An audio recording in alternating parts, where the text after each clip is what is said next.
Chicken kebabs పేరు వినగానే నోరూరించే special dish. Restaurant taste వచ్చే విధంగా మన ఇంట్లోనే సులభంగా సింపుల్ ఇంగ్రీడియంట్స్తో ఈ స్పైసీ చికెన్ కబాబ్స్ ఎలా తయారు చేసుకోవాలో ఈ ఎపిసోడ్లో తెలుసుకుందాం. Hello, this is Jyotsna and welcome to the original taste. Chicken kebabs తయారు చేసుకోవడానికి ముందుగా మసాలా పౌడర్ని తయారు చేసుకుందాం. దీనికోసం 1 స్పూన్ జీలకర్ర, 1 స్పూన్ మిరియాలు, 1 నల్ల యాలుక, 1 ఇంచు దాల్చిన చెక్క, 6-7 లవంగాలు అండ్ 3 ఎండుమిర్చి మెత్తగా పౌడర్ చేసుకొని పక్కన పెట్టుకోవాలి. నిల్వ ఉంచిన మసాలా పౌడర్ కంటే ఇలా ఫ్రెష్గా తయారు చేసుకున్న మసాలా పౌడర్ వేస్తే కబాబ్స్ రుచిగా వస్తాయి. ఇప్పుడు ఒక గిన్నెలో 500 గ్రాముల బోన్లెస్ చికెన్ తీసుకోవాలి. 1 కప్పు నానబెట్టుకున్న శనగలు,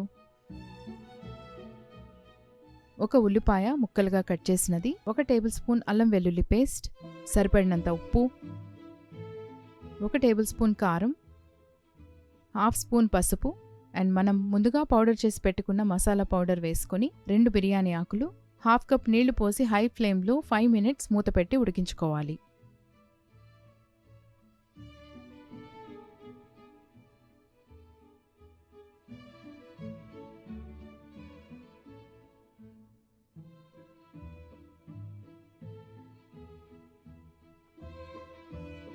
ఫైవ్ మినిట్స్ తర్వాత లో ఫ్లేమ్లో చికెన్ ముక్క మెత్తగా ఉడికించుకోవాలి.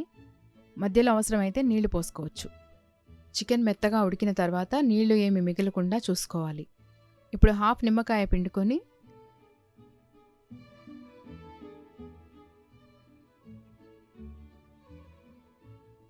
చికెన్ చల్లారాక 1 ఎగ్ వేసి ఈ మిశ్రమాన్ని మెత్తగా గ్రైండ్ చేసుకొని ఒక బౌల్లోకి ట్రాన్స్ఫర్ చేసుకోవాలి. ఇందులో సన్నగా తరిగిన 1 ఉల్లిపాయ, 1 కప్పు కొత్తిమీర, 1 కప్పు పుదీనా, 4 నుండి 5 సన్నగా తరిగిన పచ్చిమిర్చి వేసుకొని కలుపుకోవాలి. ఈ స్టేజ్లో ఉప్పు కానీ కారం కానీ తక్కువైనట్లయితే వేసుకోవచ్చు.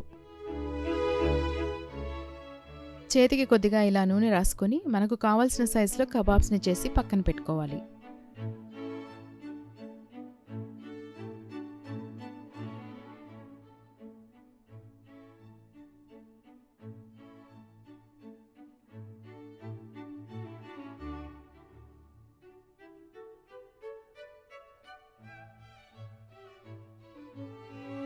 ఒక ఫ్రైయింగ్ ప్యాన్లో సరిపడినంత నూనె వేసుకొని మీడియం ఫ్లేమ్లో కబాబ్స్ని మీడియం బ్రౌన్ కలర్ వచ్చేంత వరకు 2 వైపులా వేయించుకోవాలి.